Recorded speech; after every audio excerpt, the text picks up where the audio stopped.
और बात करते हैं धामी की।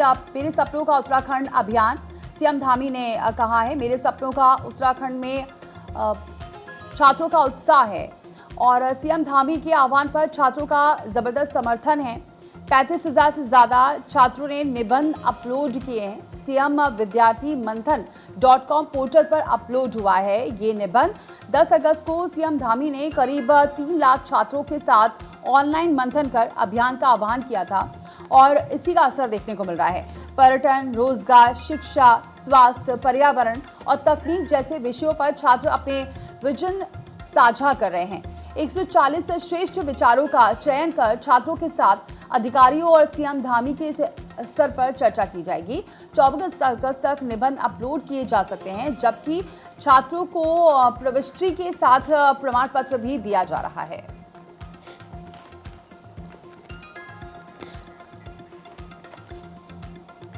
और अब खबर मध्य प्रदेश से। आपको बताएं कि मध्य प्रदेश में समरसता संकल्प अभियान शुरू। संत रविदास की 650वीं जयंती पर अभियान। सीएम मोहन यादव ने कलश वंदन यात्रा शुरू की है। देखिए, सरकार का लक्ष्य जातिवाद और आपको बताएं कि छुआछूत से मुक्ति दिलाना है और सागर में 100 करोड़ की लागत से मंदिर और स्मारक बन रहा है, जिसका जिक्र उन्होंने किया। देखिए, उज्जैन में संत रविदास से जुड़ी वस्तुओं और शिष्य के समाधि स्थल को संरक्षित किया जाएगा। संत रविदास के जिन जिन स्थलों पर चरण पड़े उन्हें सर्व सुविधा युक्त तीर्थ बनाया जाएगा। इन तमाम बातों का जिक्र किया गया। आपको बताएं कि 20 अगस्त से मध्य प्रदेश के सभी जिलों में कलश वंदन यात्रा निकलेगी और कलशों में संत रविदास की जन्मस्थली की मिट्टी रखी गई है। गांव कस्बों में शोभा यात्रा होगी। विद्यार्थियों को संत रविदास के जीवन और विचारों और सामाजिक समरसता का संदेश जो है इससे जोड़कर दिया जाएगा, इससे जोड़ा जाएगा। और सरकार और बीजेपी नेताओं ने संत रविदास के समरसता संदेश को जन जन तक पहुंचाने का संकल्प लिया है।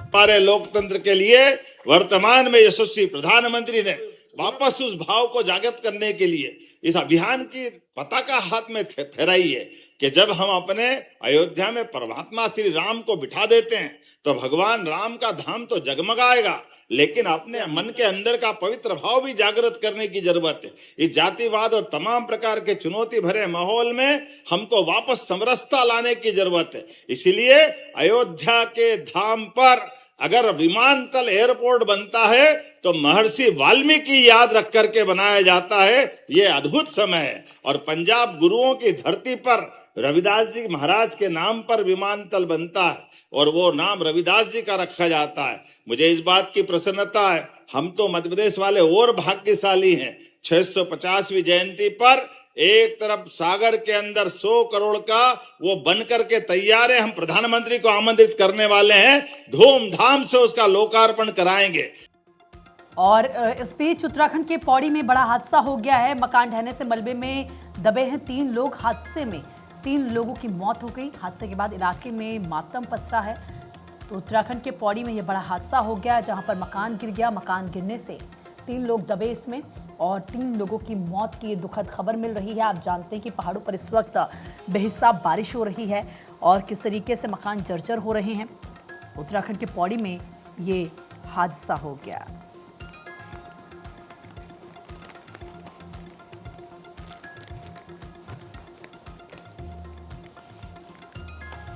और आदित्य चौहान हत्याकांड की बात करते हैं। दोषियों को उम्र कैद दी गई है। हत्याकांड मामले में कोर्ट ने सुनाई है सजा।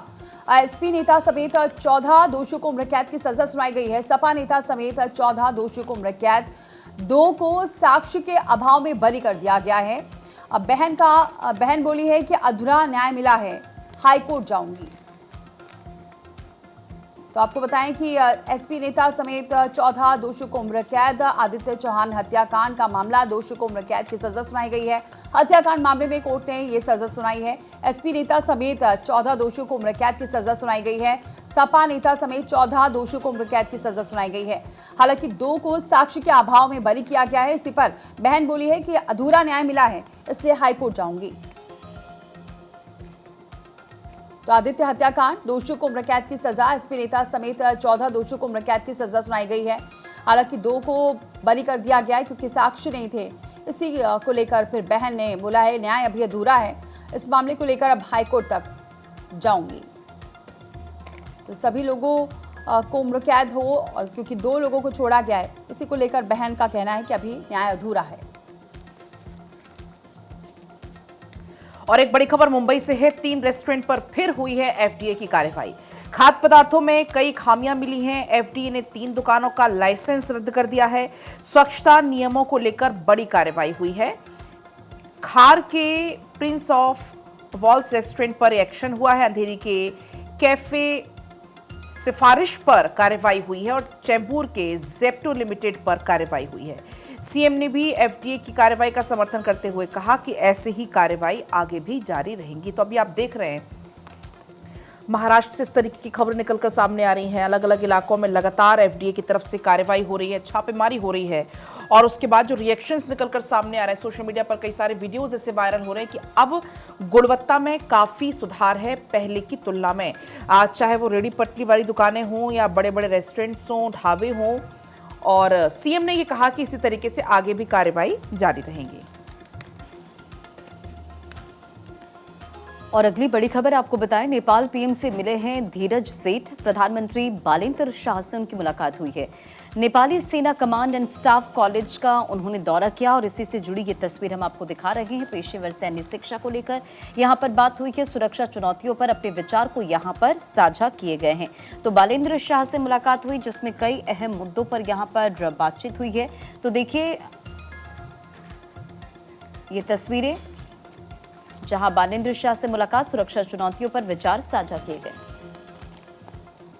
और यूपी की बात करेंगे। आयुष्मान योजना में लापरवाही पर एक्शन लिया गया है। 648 अस्पताल डी इम्पैनलमेंट किए गए हैं। 61 अस्पतालों को योजना से निलंबित किया गया है। 17 अस्पतालों में विशेषता को डी इम्पैनलमेंट किया गया है और मरीजों के इलाज में लापरवाही पर यह एक्शन लिया गया। 140 अस्पताल पर 8.53 करोड़ की पेनल्टी लगाई गई, यानी कि 8 करोड़ 53 लाख की पेनल्टी 140 अस्पतालों पर लगाई गई है। तो ये बड़ा एक्शन लिया गया। उत्तर प्रदेश में सरकार का इस सख्त एक्शन है। किस तरीके से जो लापरवाही की गई उसके बाद ये एक्शन लिया गया है।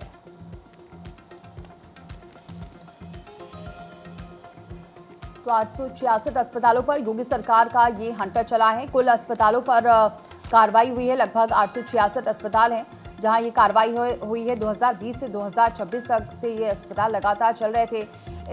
इन अस्पतालों को अब डी इम्पैनल कर दिया गया है। 648 ऐसे हॉस्पिटल्स हैं। इसके अलावा 61 ऐसे हॉस्पिटल हैं जिसे सस्पेंड कर दिया गया है। स्पेशलिटी डी इम्पैनल किया गया है। इसमें 17 हॉस्पिटल हैं और साथ ही जो पेनल्टी है वो 140 हॉस्पिटल्स पर लगाई गई है। जुर्माना जो लगाया गया है, जो पेनल्टी लगाई गई है, वो लगभग 8 करोड़ 53 लाख की ये पेनल्टी लगा दी गई है। वसूली की गई राशि लगभग 4 करोड़ 37 लाख से अधिक की रिकवरी भी पूरी की गई है।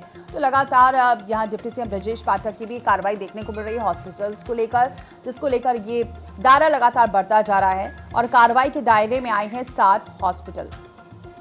140 अस्पताल पर पेनल्टी भी लगा दी गई है और मरीजों के इलाज में लापरवाही कहीं भी बर्दाश्त नहीं की जाएगी, साफ तौर से सरकार ने कहा है। इसी के तहत ये लगातार कार्रवाई की जा रही है।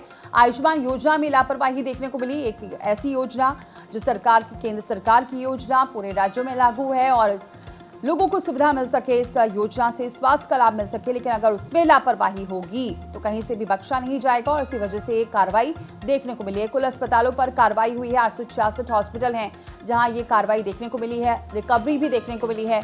648 हॉस्पिटल डी इम्पैनलमेंट कर दिए गए हैं। 61 हॉस्पिटल्स को योजना से ही निलंबित कर दिया गया है। 140 हॉस्पिटल्स पर जुर्माना लगा दिया गया है लगभग 8 करोड़ से ज्यादा का।